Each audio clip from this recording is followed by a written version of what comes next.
नमस्कार, मैं हूं नवजोत रंधावा। नेता बोलकर गोल ना हो जाए, वायदे करके फेल ना हो जाए, इसीलिए जरूरी है कहना, वो कहना जो नेता सुनना नहीं चाहते और वो कहना जिसे सुनकर भी नेता सुधरना नहीं चाहते।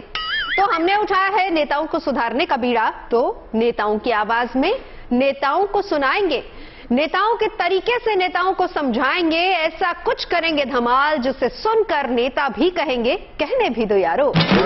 आजकल नीतीश बाबू एंग्री ओल्ड मैन के अवतार में है, भयंकर गुस्सा आने लगा है, कभी विधानसभा में तो कभी पत्रकारों के जवाब में। हाल ही में सारण जिले में हुई दुखद मौतों पर सवाल पूछे जाने को लेकर सुशासन बाबू बिफर गए, सीधे बोल दिया कि पियोगे तो मरोगे। मतलब वो कहना ये चाह रहे थे कि दुनिया में यात्री रूपी आए लोग अपनी जान की हिफाजत खुद ही करें। वैसे कहा तो ठीक ही है, बस थोड़ा अंदाज और मौका ना गलत हो गया। अरे कैसे गलत हो गया? आप कुछ भी बोल देंगी, हैं? अरे जब पिएगा तो मरेगा नहीं। किस लिए बैन किया गया था? किस लिए शराबबंदी हुई थी? परिवार बचाने के लिए हुई थी, दुनिया का जान बचाने के लिए हुआ था। हाँ, सामाजिक रूप से आदमी गिरे नहीं उसके लिए हुआ था, और कह रहे हैं कि गलत कर दिया है। आपको भी पीना है क्या? अरे समझ जाइए, ये एकदम एक अदृश्य शक्ति है जो कि दिखती नहीं है लेकिन मिलती हर जगह। हम रोकने का प्रयास कर रहे हैं और आप जो है ये बात कर रही हैं, ऐसा थोड़ी ना चलता है। भाई नीतीश बाबू, ये कहीं उपचुनाव हारने वाला फ्रस्ट्रेशन तो नहीं है? क्योंकि बाहर तो बातें बिल्कुल ही चल रही है। वैसे भी बिहार में आरजेडी की सीट थोड़ी ज्यादा है और विनिंग रेट भी, और शायद इसी बात की खींच है। उसके ऊपर घर वापसी का रास्ता भी बंद है। तभी तो चाचा ने सरेंडर कर दिया है। चाचा बोल रहे हैं कि 2025 का चुनाव अब भतीजा ही लड़ेगा।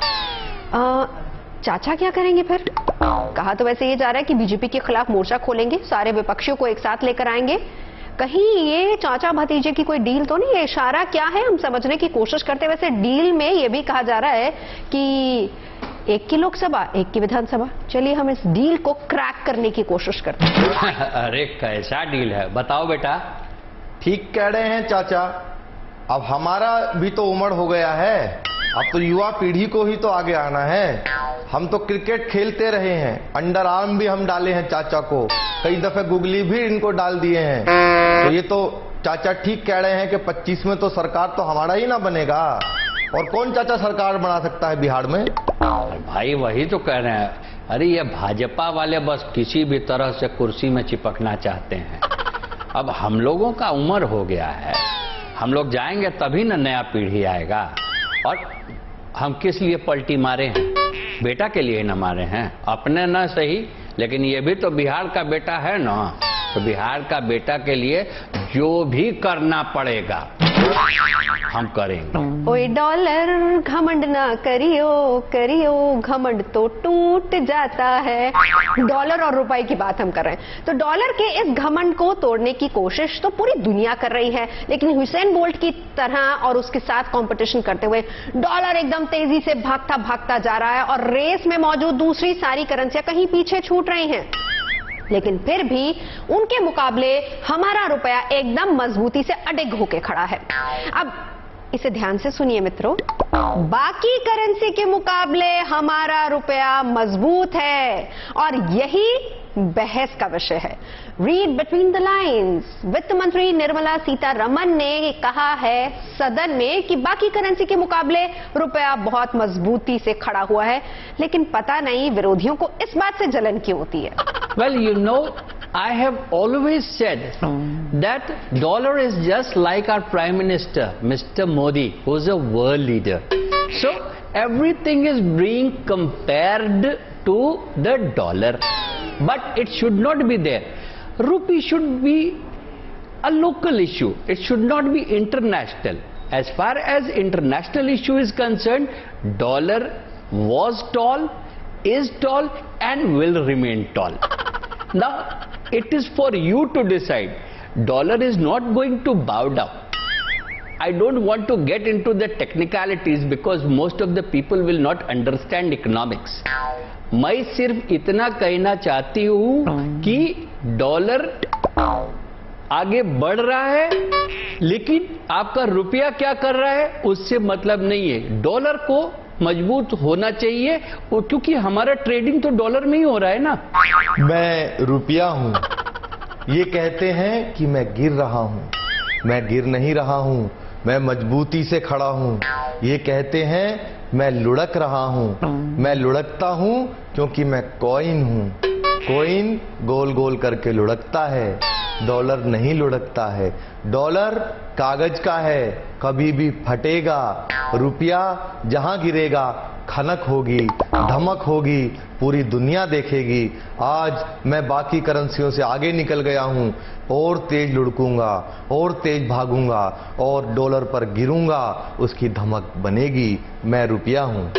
क्या बात है, क्या बात है, क्या मजबूती से और एकदम हमारे वित्त मंत्री की तरह रुपए ने अपने आप को मजबूती से पेश किया है। वैसे इसका जवाब सुप्रिया सुले ने दे दिया था कि रुपए का मुकाबला डॉलर से है, बाकी करेंसियों से नहीं है। फिलहाल थोड़े क्योस की बात कर लेते हैं।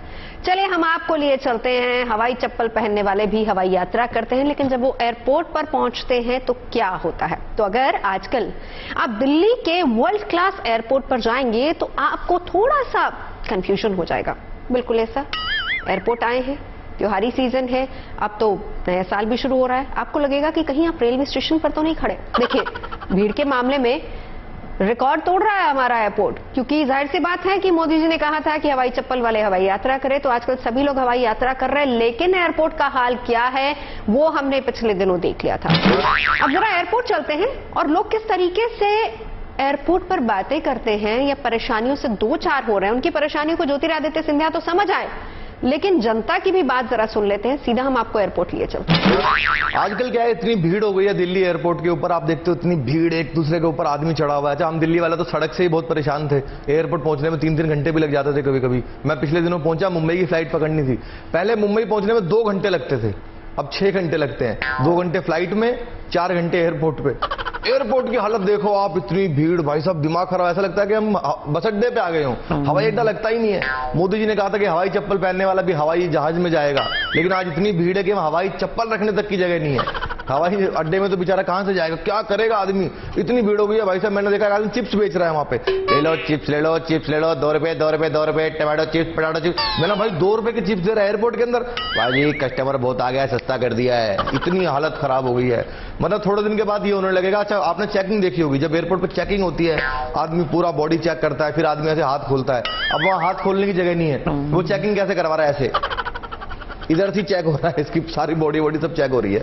ये हालत है। एक आदमी सर पे अपना ट्रैवल बैग लेके दौड़ रहा है। मैंने भाई तो सर पे को रोक रहा है, बोला ऐसे लेके जाने की जगह ही नहीं है भाई, ना ऐसे घसीटने की जगने की। क्या हो गया पता नहीं दिल्ली में। अच्छा, मैंने देखा दिल्ली एयरपोर्ट पे पूरी भीड़ अंदर की तरफ जा रही है। एक आदमी व्हाइट शर्ट और ब्लैक पैंट पहने हुए बाहर की तरफ भाग रहा है। मैंने कहा भाई साहब आप कहाँ जा रहे हो?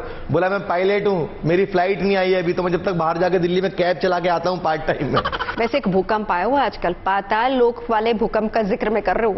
जब से एक बड़ी कंपनी ने ना पुरुषों के लिए बर्तन धोने का लिक्विड निकाला है, तब से ये मानिए कि पतियों की नींद आराम हो गई है। भाई बर्तन तो पहले भी धोना पड़ता था, पर खबर बाहर नहीं आई थी। अब इस कंपनी ने तो भरे बाजार रुस्वा कर दिया है, और इसी से परेशान एक बेचारा पति सीधा पहुंच गया बाबा के पास।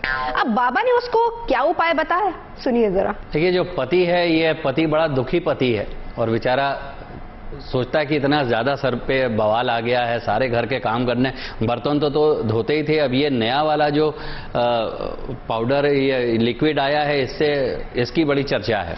तो वो जाता है बाबा के पास, और बाबा के पास पूछता है कि बाबा अब हमको वैराग लेना है, हम वैराग लेते। तो बाबा जी कहते हैं, अरे भाई ऐसा क्या करना है, वैराग लेना है, वैराग मत लो। वैराग क्या है? आत्मा का परमात्मा से मिलन, और आत्मा से परमात्मा जब मिल जाएगा, वैराग तो गृहस्थ आश्रम में भी आ सकता है। अरे बाबा जी आप कमाल करते हो यार, बीवी हमारी जो है सवेरे से हमको जो है वो प्याज कटवाती है, हमको वैराग क्यों न ले, आंख में आंसू आते। हाँ तो क्या करना है, प्याज को थोड़ा पानी में भिगो दो, और जब काटो तो चश्मा लगा लो, उसकी आंसू आपकी आंख में नहीं आएंगे। बाबा जी वो तो साफ है, लेकिन ये जो कॉलर में चीकट लग जाता है उसका क्या करूं? 1 घंटे के लिए उसको जो है लिक्विड में भिगा दो गर्म पानी में, हल्का हल्का रगड़ो, सारे का सारा वो साफ हो जाएगा। बाबा जी अच्छा, इसी बहाने ये बता दो, ये जो हाथ खिसखिस हो गए, हाथ में पूरी खुरदुरी हो गए, और उसके कहीं पे भी जाओ किसी से हाथ मिलाओ तो वो ऑफिस में सब कहते हैं यार बड़े कड़े हाथ है, क्या कहीं वो उठा के आ रहे हो क्या डंबल? हाँ तो उसमें क्या करना है, नया वाला जो लिक्विड आया है उसको प्रयोग करो, उससे हाथ मुलायम भी रहेंगे और बर्तन भी अच्छी तरह साफ रहेंगे। उसके अलावा पत्नी तुम्हारी बहुत खुश रहेगी। वैसे भी गृहस्थी का पहिया पति और पत्नी होते। समझ में आया? So the moral of the story. समझ में आ गया बाबा जी, आपने तो ले लिया बैराग, लेकिन हमसे कंपटीशन ना हो इसीलिए हमको कह रहे हैं कि तुम बेटा फंसे रहो। अब जैसी आपकी भावना, हमने तो आपको तरीका बता दिया। So the moral of the story is कि जिस कंपनी ने ये प्रोडक्ट निकाला है उसका सिर्फ और सिर्फ ये कहना है कि भाई मकसद हमारा यही है कि घर का काम सिर्फ महिलाएं ना करें बल्कि पुरुष भी करें।